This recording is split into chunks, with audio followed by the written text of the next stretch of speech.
Welcome to Back in Crime, a podcast presented by Texas Crime Travelers. I'm Stewart Fillmore, retired FBI agent. And I'm Todd Hiles, retired Secret Service agent. In this podcast, we cover cases we worked and some we wish we had. As lifelong street agents, we were where the rubber met the road. While the big guys were doing press conferences, we were interviewing the criminals. And because of that, we can take you inside these cases and under the crime scene tape. This is Back in Crime. Hey, welcome to today's episode of Back in Crime. Now, normally we go into some conspiracy stuff. That's kind of where we have landed. But today we're going to go into some true crime. And you're exactly right. And not only is this true crime, but this is actually one of the first cases that we worked together as agents. Absolutely. We worked this sucker. Exactly. And this was the catalyst for us to create the Texas Crime Travelers. It's definitely one of the first things that we thought, this would be a great story to tell because we worked it ourselves and we can tell you all about it. And it happened several years ago, and I don't think that there was much investigation that was ever talked about on this. It did reach the national news just because of the people that are involved in this thing. Yeah, for several days it was national for several news. days, but then it just kind of went away. But it's a super interesting case. And I think a lot of the media hype was because one of the persons involved in this was an actress. Yes. And now, I would say a few years ago, there was an episode of Who the Blank Did I Marry? That right. Came out. Yeah, I've looked at it in the Internet Movie Database, and they actually have it called, the title was The Poison Love episode of this program. Yeah. And the synopsis is, an Army vet settles into civilian life and falls for an actress. He soon discovers the devil he married and finds himself in a matter of national security. Yeah. I mean, that's pretty accurate. I mean, that's really what happened. And I think that whole episode there is really of just the husband's account of what happened. But we know, since we were there, there's a lot of this investigation that even he is sort of unaware of that went on. Exactly. So I think this podcast is going to be kind of an exclusive for many listeners because they're going to be hearing a lot of stuff for the very first time. Very first time, and it's straight out of two guys that worked it directly. We are definitely going under the crime scene tape for this one. This one, absolutely. That was when we started this whole thing. That was really what we wanted to do, was to take people inside a case and show how it's worked and just that they're shoulder to shoulder with us as we do this. So this is exactly what we wanted to do from the start. And this entire episode here will take you from the minute we hear about this investigation all the way through the end. Sure. Step by step of what went on. So let me jump into it here, and here we go. Sit back and enjoy. On May 24th, 2013, a New York mail center in Lower Manhattan, they open a letter that's addressed to Mayor Bloomberg. The letter is threatening in nature, and it contains an unknown substance. Yeah. 2 days later, on May 26th, in Washington, D.C., another letter is opened that is addressed to an anti-gun group. This letter is also threatening in nature and contains a substance, an unknown substance. Both letters are identical and make reference to the debate over gun regulations and contain threats to Mayor Bloomberg. Yeah. The substance on both letters tests positive for ricin. Yep. And Stewart. So the unknown substance now is known. And again, it's ricin. Yeah. And, a lot of people may not know what ricin is. It's a toxic natural substance that is derived from a castor bean. For those that don't know what a castor bean is, it's really hard to describe. It's just a plant that a naturally occurring plant that actually something called castor oil is also derived from the castor bean that people used years ago for stomach aches and things like that. But another thing that can be derived from a castor bean is ricin, a very toxic substance that it can come in different forms. Oils, it can come in more powder. A powder. Yeah, and the powder actually is more lethal. And it can cause really bad problems. It can be lethal. It can kill. And there's really, I guess if you get some type of ricin poisoning, there's really no cure for that. There's not a cure. No, it's There's just not a cure. It's just you just hope that you don't maybe have a lethal dose, or that that you're not compromised in some other way that it can kill you. So both these letters, again, identical in their threats. But both letters have the same postmark of May 20th, 2013, from Shreveport, Louisiana. Yeah. Now, although they're postmarked in Shreveport, that really did not necessarily mean that they were mailed from Shreveport. It just means that they were mailed in somewhere near Shreveport, Louisiana. The processing center was in Correct. Shreveport. Exactly. And so all the mailboxes, probably in a couple 100-mile radius. Yeah, would that's end up interesting. I don't somehow. know what that sector would be for the Shreveport processing center, but yeah, probably not 200 miles, but maybe let's say 100-mile radius. Right. And so some of these first people that handled some of these letters, they're starting to show symptoms of ricin exposure, and they're treated at a local hospital. Mm-hmm. And again, the national media is covering this because of these letters being sent to the mayor. Yeah. And the illnesses of the people that come in contact with the letter. Sure. So I think at this time, I know the U.S. Postal Service is working this case in Shreveport, but I think some FBI agents are also involved with it. I think so. Early on, they got involved. Mm-hmm. And again, there's not really much clues as of right now, other than the postmarking of this letter. Right. That's kind of the starting point. That's and the Postal Service, they have their own investigative techniques to try to figure this out and get started on it. And again, so here comes that big break in the case. and as investigators, we love this, right? Sometimes they come by hard work, and some other times they just fall in our land lap. in your lap. And Exactly. this definitely is one where they just get lucky. So on May 30th, about 4 or 5 days after this breaks on national news, a person by the name of Shannon Richardson, who resides in New Boston, Texas, she drives to Shreveport to report to law enforcement that her husband is the author of those 2 letters. Yep. New Boston is, what would you say, about 100 miles west of Shreveport? Maybe less than that. Maybe less than that. A little less than that. Definitely, it's consistent. Definitely, it's consistent with being in that in that range of that processing center. Yeah, I would say most probably important to this is that the mail from New Boston would be sent over to Shreveport Processing Center and get postmarked. Exactly. Yes.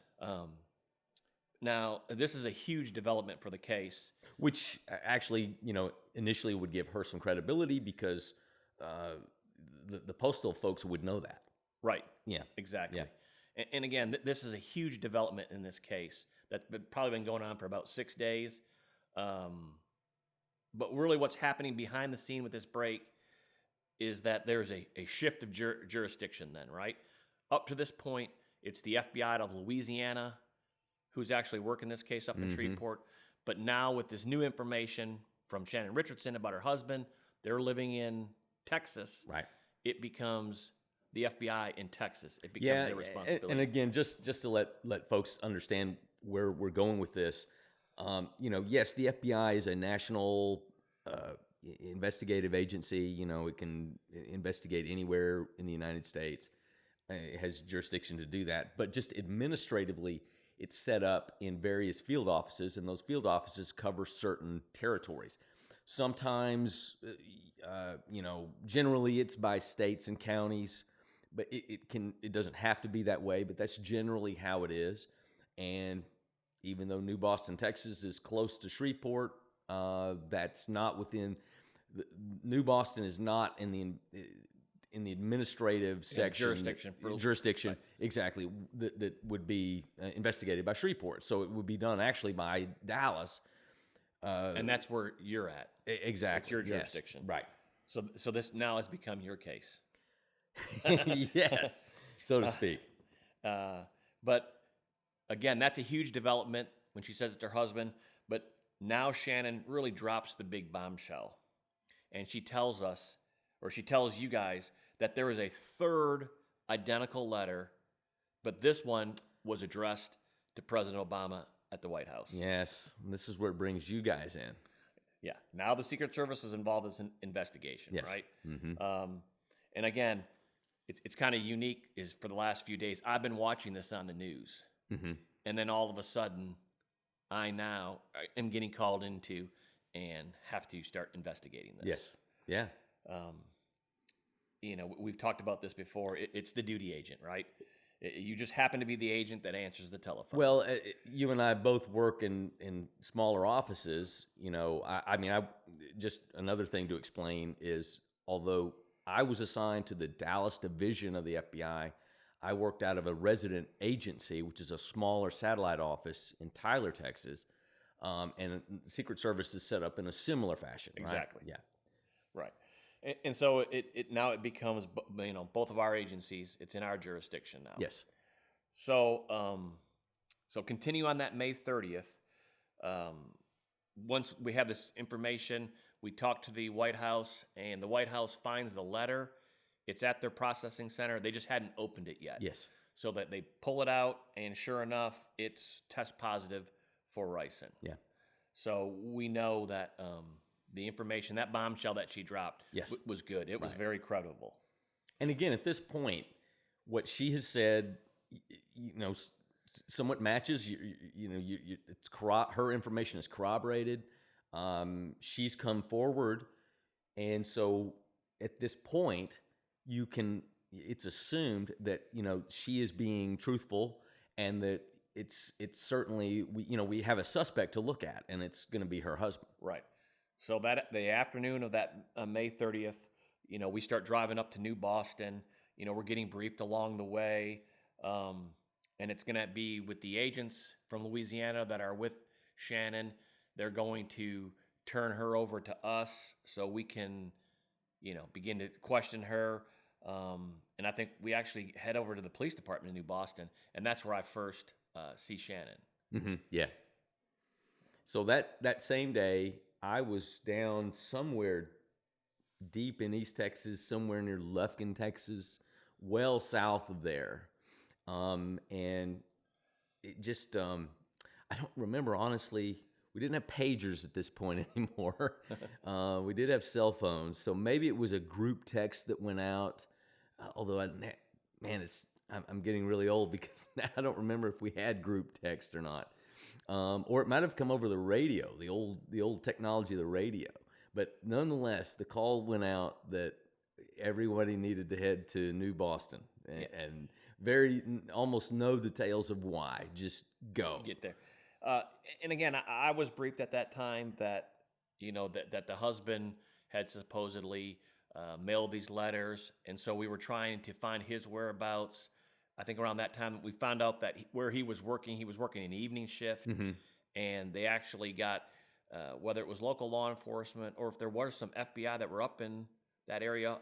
Well, already. there is another resident agency, a smaller satellite office in Texarkana, and Texarkana is not that far from New Boston. What, 30 minutes or so, Right. If even that far. So I think by the time I got to that police station that evening, he was under surveillance. Yes. They kind of were seeing it that he was at work. They knew he was at work. They weren't going to let him leave work.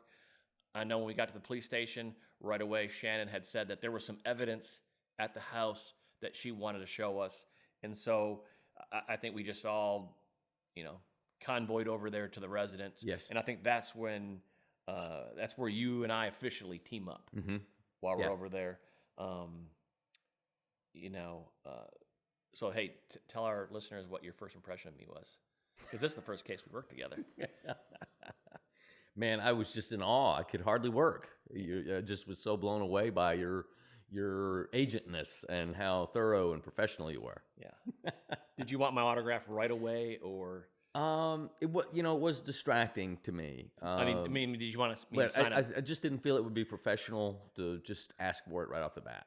I'm sure your son probably wanted my autograph and whatnot. So, we're in the driveway of this residence.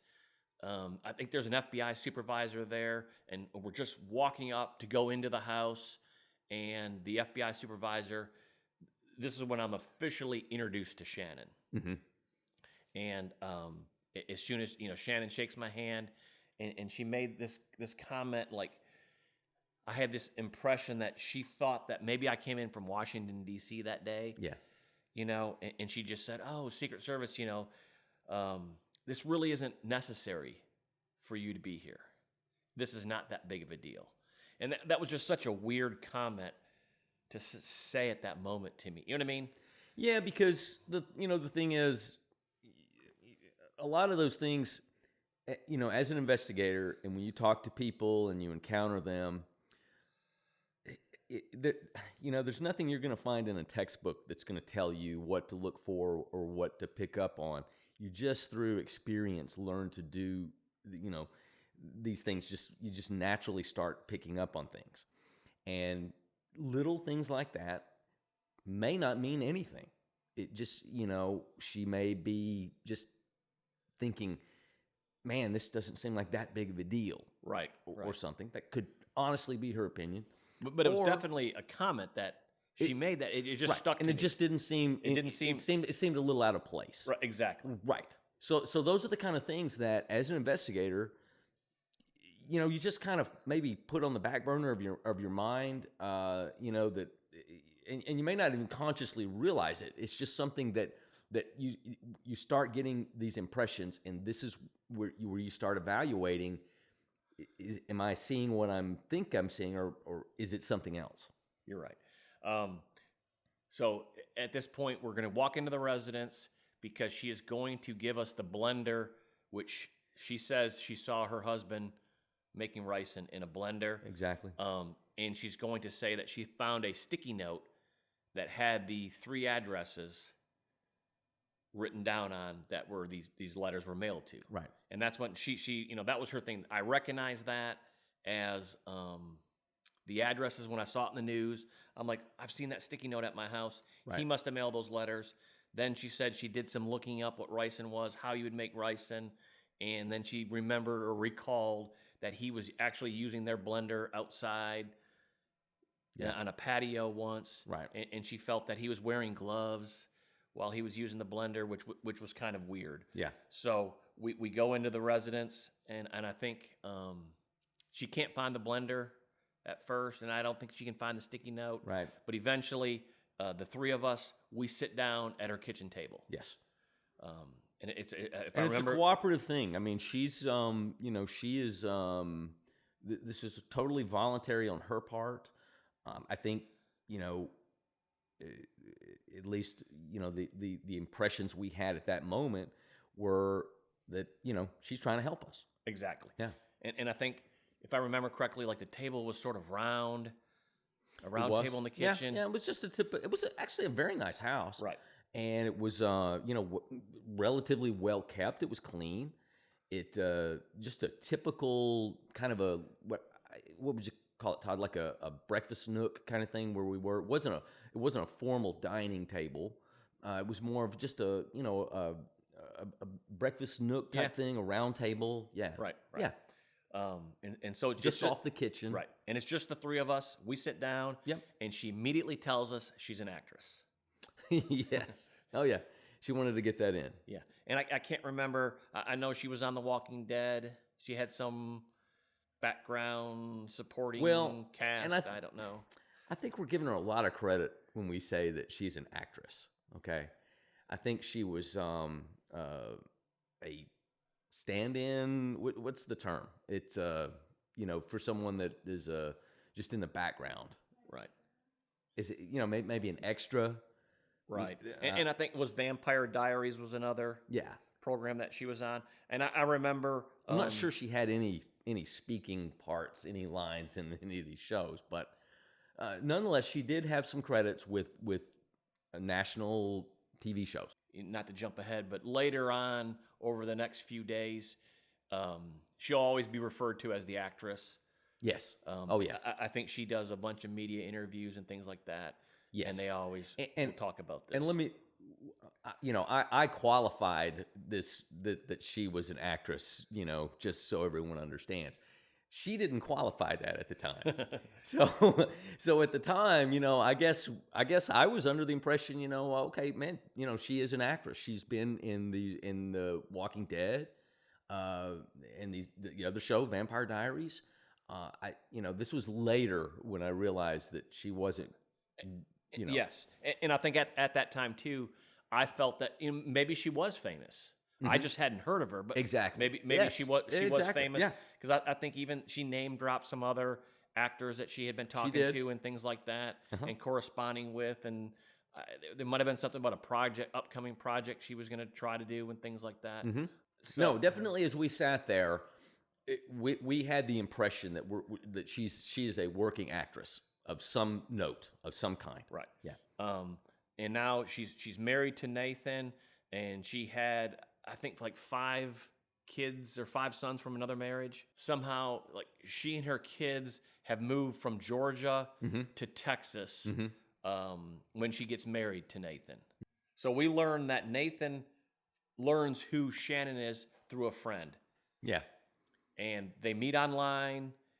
They start this online romance, and eventually they meet, fall in love, and get married. Yeah. And Nathan's under the impression that she's been divorced quite a while, but It's going to turn out that she's only been divorced for about 18 days. 18 days. Yeah. But she packs up her kids, moves from Georgia over here to Texas. Yes. They fall in love. They're living in this house because Nathan has a job in New Boston. Yeah, he works at the Red River Army Depot, which is a big. I think they make a lot of ammunition for the Army, for the military. And as we're at Shannon's house, sitting in her residence, talking to her, there were other agents that had Nathan under surveillance, but now they've brought Nathan in to start questioning him about this. Exactly. And in this kind of a situation where maybe a case is broken like this, and there's multiple people to interview, so we'll have probably 2-3 man agent teams interviewing folks, and through the magic of cell phones now, we can make calls or text as these interviews are ongoing to get real-time information about what Nathan's saying, what Shannon is saying, and compare those two, because that's critical to know, are we, if we're hearing different stories, somebody's not telling the truth. So, Right. I don't know how we got along in the days before cell phones with that, when we do these simultaneous interviews like this, because it helps so much to know if someone's, if you're getting consistent stories. And Shannon took us to the residence because she wants to show us that sticky note, and Yeah. she wants to show us the blender. Yeah. But when we get there, we search their trash cans, we search the kitchen cabinets. We can't find either Yeah. of those things. So, again, we're in communication with those agents that are interviewing Nathan. I send a text message and say, ask Nathan about the blender. Yeah. And when they do, he's baffled by that question. Like, I haven't used the blender in years or months because it's noisy. It wakes the kids up. Yeah. But it should be in the kitchen cabinet. Right. And again, the agent was somewhat baffled as to why that's even a question, right? And it's something that on their end, they could obviously see. Nathan is equally as baffled as why you're asking me about the blender. Right. So, and I remember telling him, well, I'm asking about the blender because Shannon is claiming that she saw him outside, possibly wearing gloves, doing something with the blender. And she says, once the news talks about these these letters that have been sent, she starts looking up ricin, finds out that, you can use a blender to manufacture ricin. Yes. So that, again, she recalls, I saw Nathan outside with this blender. He's wearing gloves. Therefore, he's making ricin. Right. Now, I know when I talked to that agent, he says, hey, this is even, more crazy that we baffled him about the blender, but we really surprised him when we asked him who the mayor of New York was, and he has no idea. No idea who Mayor Bloomberg is. He had no idea. Yes. And again, supposedly he's authored a letter to him, Right. threatening the mayor about gun regulation. Now, someone could say, well, he's just absolutely, he's a good liar. Obviously, he knows if you find the blender, then that's good evidence that could be used against him. So he's not going to tell you where that is. That's where it comes in as an investigator talking face to face and judging many different factors as to whether I can tell you this guy does not know who Mayor Bloomberg is. Right. So the odds that he sent a letter to him are not real good. It's not looking good at that Yeah. at that moment. So we start to question Shannon about the sticky note. Yeah. And I remember asking her, how could you write 3 addresses on that little sticky note like that? Yeah. And then this is the first time that her story now changes, and she says, well, there wasn't 1 note, there were 3 notes. 3 notes. And again, those would be critical to get because it's going to have handwriting on it. So that's another little clue. And again, we're really searching this house. We're searching an office area, trying to find these 3 notes that she said that she saw. Again, why they would have been thrown away at that time, it just seemed a little weird in the back of my mind. And again, at this time, she's telling us, well, today, this is really odd, is that on the way to Nathan's work today, I saw him at the trunk of his car. Yeah. And she said, he'd have no reason to go to the trunk of his car. It was just really weird. So she kind of says, I think there might be something in the trunk of his car. Again, as an investigator, that's kind of odd that she's given up that information to us. Right. Like that. Yeah. So the agents that are interviewing Nathan, they get his consent to search the trunk of his car. Trunk of his car, yeah. And what do you think they find in the trunk of his car? Let me guess. The blender. No, it wasn't the blender. if you remember, they found some castor beans. Yeah. In the trunk of his car. Again, the agent that actually finds them says it's just kind of weird. It's like somebody actually opened the trunk and just threw them in there. They're just scattered back there. There'd be no reason for castor beans to be back there. Yeah. Nathan's now questioned about, hey, we just found this in your trunk. He can't even remember the last time he's even been in his trunk. Moreover, he doesn't even know what castor beans are. Right. That means nothing and again, to him. that looks incriminating on him, but the assessment of these experienced agents who are interviewing him, it's not adding up to them. Right. He doesn't look like someone. He's just as dumbfounded as they are as to why there's castor beans in the trunk of this car, and his overall demeanor is not convincing them that this is a criminal mastermind here at all. Right. But all of a sudden, our interview of Shannon is kind of turning a little bit to where she is almost like getting mad at you for asking these questions, like when her story changes. She gets a little mad at you. I think you start to try to ask her a couple more questions, and she's almost to the point that she's ignoring you. Yeah.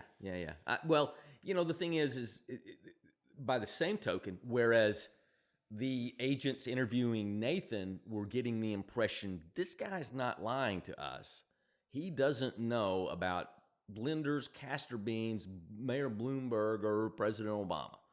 Okay. On the flip side of that, I think you and I were getting some weird feelings off of Shannon. Right. That, this is maybe not starting to add up. And so she's changing little details that would be easy to get right, not wrong. So that's when just your instincts as an investigator start kicking in that I don't think she's telling us the truth here. Right. And if you remember, it was kind of unique that in this interview is she actually starts sliding her chair away from you. So she moves closer to me, and then you would ask her a question, and she just totally ignored you. Yes. But then when I'd ask her that same exact question that you just asked her, she'd answer it for us. Yeah. So it evolved really, our interview of her kind of just evolved into this good cop, bad cop thing that we did not set out to happen. It just evolved that way. Yeah, it rolled into to that format. But there's this really important thing like happening during this time is that she's trying to control this investigation with us. it's almost like she's trying to keep it on a script going. And when she found out that maybe the sticky note thing didn't work that well, talking about the blender didn't. So she now tells us that, well, I remember seeing some emails on the computer where Nathan had ordered castor beans online. Yes. And now she takes us into the office, Right. and she starts showing us the emails that she had saved, where he actually had ordered these and had them shipped. And now she remembers a time that she observed Nathan walking out the front door, and he is wearing these big gloves. I think she described them like oven mitts. Yeah. And she can tell that he's carrying some type of envelopes, and he puts it in their mailbox on their street as if, he's going to mail these letters. Right. We remove the hard drive from the computer, and we send it off to Washington, D.C. Yes. The FBI. That wasn't anything we were going to analyze on scene there. No, it needed to be sent off. Yeah. And again, what was unique about this was I remember the FBI supervisor out there that night. So here we are, it's a Thursday night in New Boston. It's probably the middle of the night in Washington, D.C. about this time. And he's calling the lab and telling the agents to start, head in early Yes. the next morning. Yep. Because we were actually going to go over to an Air Force base and give them the hard drive and have the Air Force fly it to Washington, D.C. for us. Right.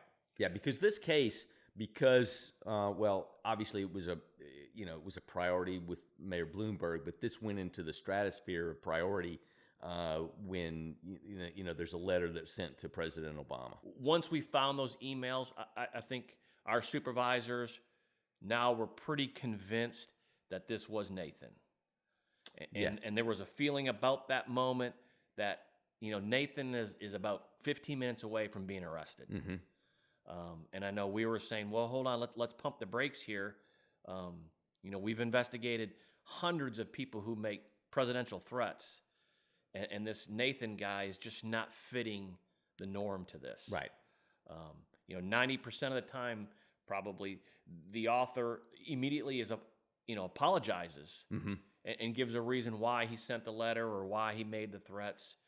But again, with this Nathan guy, I mean, he doesn't even know what castor beans are. Yeah. He doesn't know, I think he knew, the president lived in Washington, D.C., but he did not know Mayor Bloomberg. Right. Shannon was making him out to be, this big, huge gun owner. Right. That would be so upset with regulation. Was willing to die rather than give up his guns. Right. Yeah. But yet when the agents that are interviewing Nathan, that doesn't come across at all in his interview. Not at all. He's a nice guy. Yes. Super nice guy. So around midnight that night, we decide to cut Nathan loose. Yeah. Now, he can't come back to the residence because the FBI, of course, you're still there. We're still doing the searches. Yep. In fact, around this time, they decide that we have to evacuate the residence. Yeah.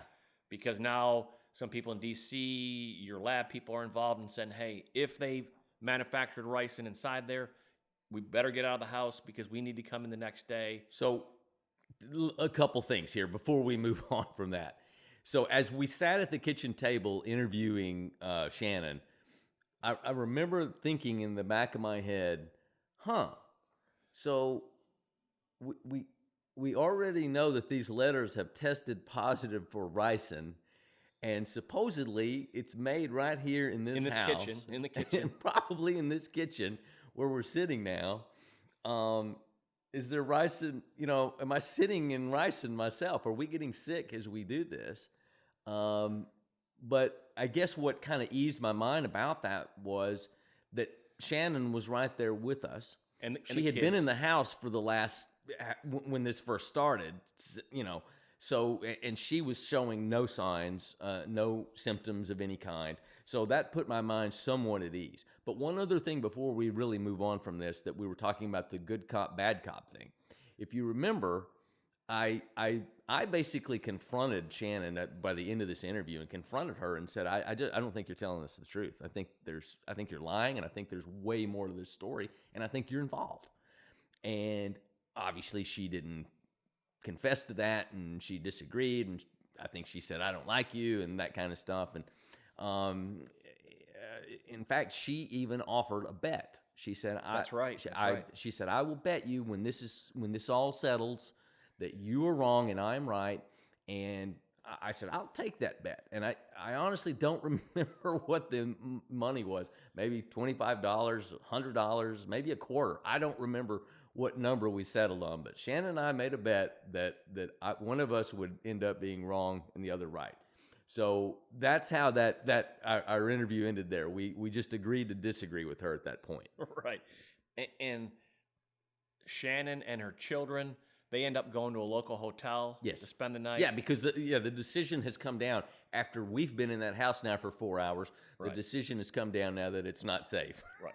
And they want us to evacuate the residence, close it up. Yep. In fact, I think you spend the rest of the night actually securing the resident. Yeah, so myself and another agent, we stayed outside in the driveway of the house. And by this time, a lot of media is starting to show up. And so they're camped outside the house. And a funny little story about that is, so they were going to fly in, meaning the FBI the headquarters, team. were going to fly in the hazmat team